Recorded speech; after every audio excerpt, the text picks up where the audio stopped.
Welcome back, everybody. As you probably guessed from the intro and the title of the video, what we're going over today is this rifle that you see in front of me right here. This is the IWI ZION-15. So a lot of folks know IWI for making a lot of really cool weapons, the Galil series, Uzis, Tavors, etc.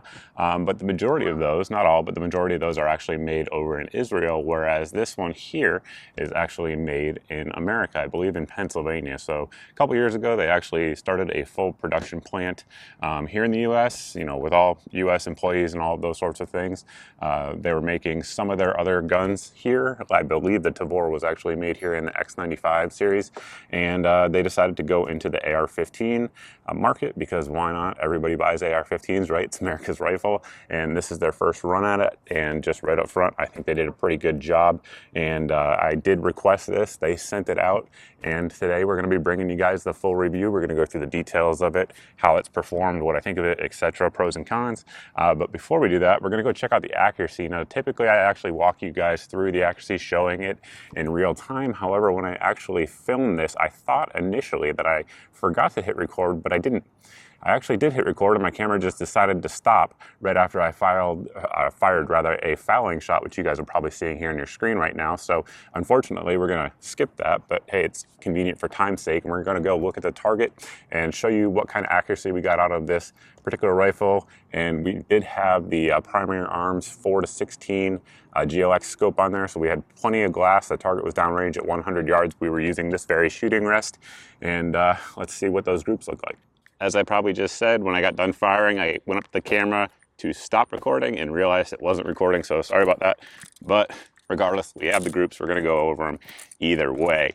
So first group up with some M193 here, federal stuff.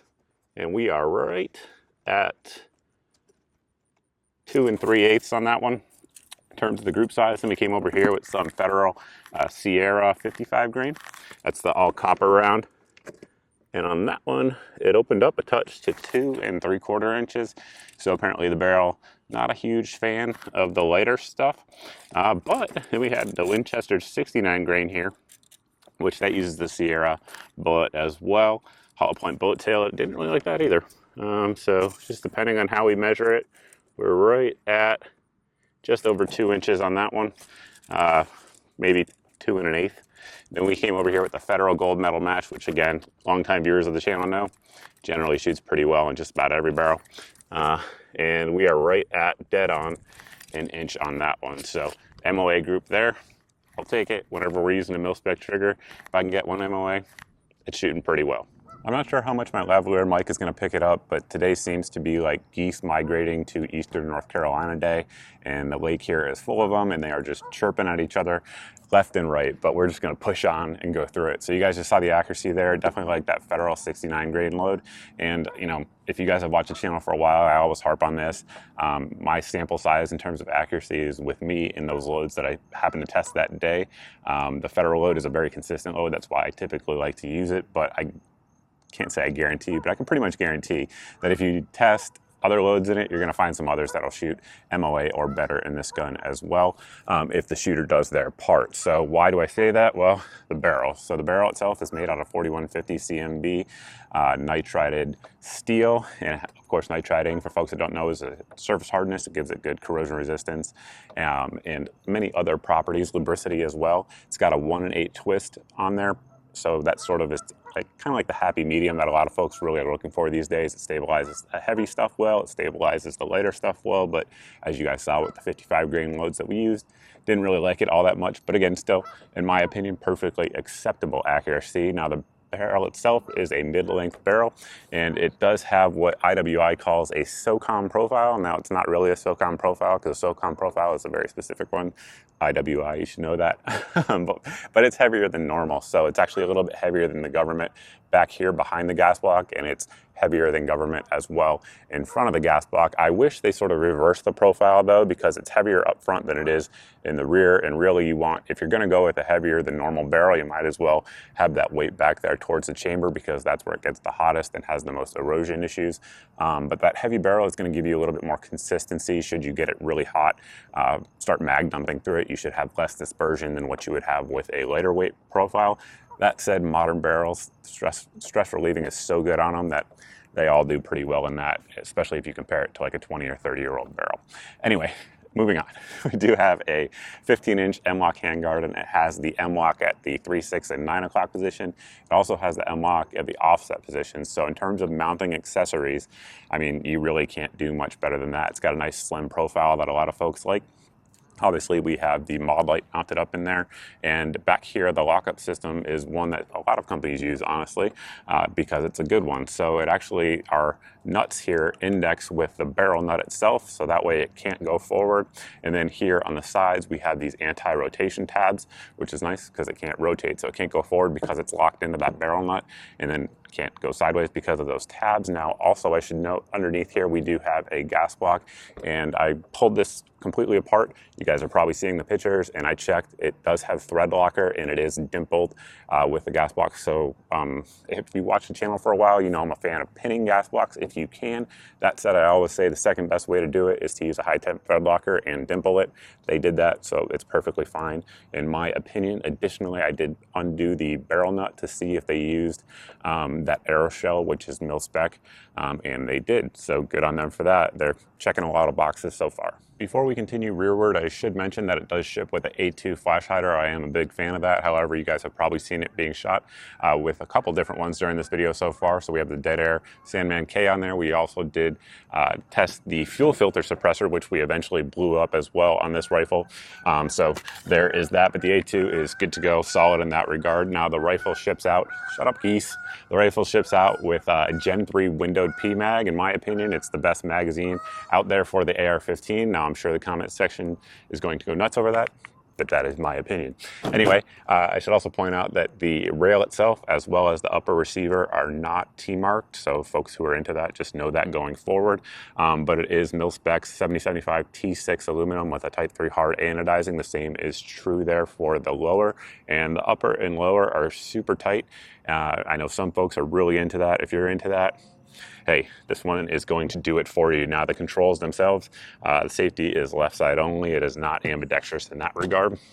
We'll pull out our bolt carrier group and charging handle, break our upper and lower apart, hopefully, if I can. Like I said, it's tight. Through the magic of video editing, the upper and lower are apart. On the inside of the upper receiver, when you first get it, you will see a grayish material in there. That's dry film lubricant. At this point, you can't really see it because of all the lubrication and carbon that have been in there. I should also point out that, like I said, the barrel is nitrided, but for whatever reason, the barrel extension is not. It appears to just be either a stainless steel or a 4150 steel in the white. I didn't notice any issues with it, just you don't see that a lot, but it does have those M4 feed ramps on there. We also have our shell deflector and forward assist, which makes me happy when I tap it. Now the charging handle, standard mil-spec affair, 7075 T6, nothing fancy or anything like that. Our bolt carrier group is a full auto profile bolt carrier group. It is nitrided. And this one here does have the IWI logo on it. From what I saw over on IWI's website, just due to demand right now, they may or may not have the logo on them if you purchase one currently, just because they're trying to get them out the door as fast as possible, and that's just another step in the production. So it may not have it, however, it should still have the exact same specs. This one here is MP tested, so for folks that don't know, that means it's magnetic particle inspection. So what they're doing is looking for any type of damage, cracks, weak spots, or anything like that in the bolt. And it is a 158 Carpenter steel bolt that, again, is nitrided. The full auto carrier is nitrided as well. You guys can see we got a little bit of wear on there, but overall it's doing well. It's got good staking there on the gas key, so nothing really to complain about in that regard. I should also mention that our extractor does have the O-ring on there. Just something to point out. I do like that. Continuing on to the lower receiver, definitely have some winning points on here as well. We have a slight flare to the mag well, which I do like. There's no reason why you shouldn't have that, in my opinion. I've been saying that for years. Trigger itself is a mil-spec affair. It's a little bit on the heavy side, actually. It measures at 7 pounds on my scale, whereas you know, most of your mil-spec ones are going to be 5.5, 6, somewhere in there, so it's heavier than usual. Knowing IWI, that's probably just to ensure, you know, that the actual primer is going to ignite. IWI tends to lean on the side of reliability with most of their stuff. Another good feature of this lower receiver that I really do like is that it has a full auto pocket cut in there. So should we ever get our rights back as American citizens to own full auto guns without any sort of crazy paperwork or pricing, you can just drill it out and slip your auto sear in there and you'll be good to go. And one of the reasons that the upper and lower are so tight together, like I mentioned, is that it does have that nylon tensioning screw in there, which a lot of folks like. I personally don't really care. I don't think it really impacts anything, but I know some folks like it. Trigger guard there is a mil-spec affair. And then we have our B5 Systems grip. It has the aggressive texture on there. I really, really do like it a lot.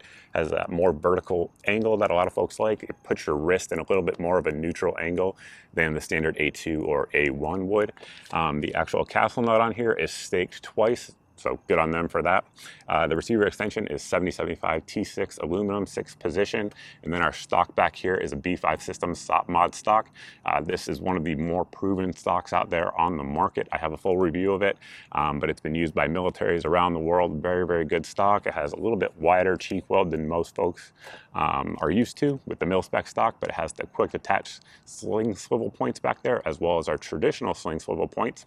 We also have a space here to store batteries or a cleaning kit or whatever you might want to stick on your rifle. As you've probably noticed, we're losing light here relatively quickly, so a couple points to knock out before we close the video out for you guys. So first and foremost is going to be price point. These rifles MSRP at $899, and as of when I'm recording this, it's November 2020, and times are crazy right now in terms of the demand for firearms. So right now, I highly, highly doubt you're going to find this anywhere below MSRP. In fact, it may even be more. Who knows? Regardless, there will be a link down below or pinned in the video description if you guys are looking to pick one up. And the other thing I want to talk about is going to be reliability. This rifle's had a grand total of 0 malfunctions. We put right about 700 rounds through it, which, you know, due to the 2020-ness of the times that we're in right now, that's kind of a lot for me. But that's thanks to the folks over at LAX Ammo for sending it out. Now, we did fire almost exclusively Federal M193 through it. However, I did fire 2 mags of Red Army standard steel case stuff through it just to make sure it functioned with it, and it did. It handled it just fine. Because right now, again, being 2020, a lot of folks are shooting steel case because that's the only thing they can find on the shelves. So reliability was good. Price point, in my opinion, for what you get for your money is very good as well. It's a good value. If you look around the internet, there's really not a lot of people saying anything bad about it, which certainly is a good thing because it's been out for a while now. It's been out, you know, since I believe SHOT Show, so January of this year. And IWI has been cranking them out. They've been in and out of stock as of when I'm posting this right now because they're just shipping tons and tons of them out because they're making them in-house, sending them out to the retailers. So just check back. If it's not in stock the day you look at it, check back the next day, and it very well may be. But I think that's pretty much it. If you guys have any comments or questions about the rifle that I didn't cover in the review, you can always post them down below in the comments section, as always. But the best place to reach me, if you actually need a question answered, is over at my Facebook page. I do see all the messages over there, whereas on YouTube and elsewhere that I post content, I don't always see them, so I don't always get back to folks there. And that's pretty much all I got for you. If you guys aren't subscribed and you like this type of video, please go ahead and hit the subscribe button. For those of you that are subscribed, I truly appreciate it. Also hit the notification bell because YouTube, for whatever reason, likes to not let my viewers know that I put new videos up. And that's it, guys. Thanks for watching. Thanks for subscribing. Look forward to seeing everybody in the next video.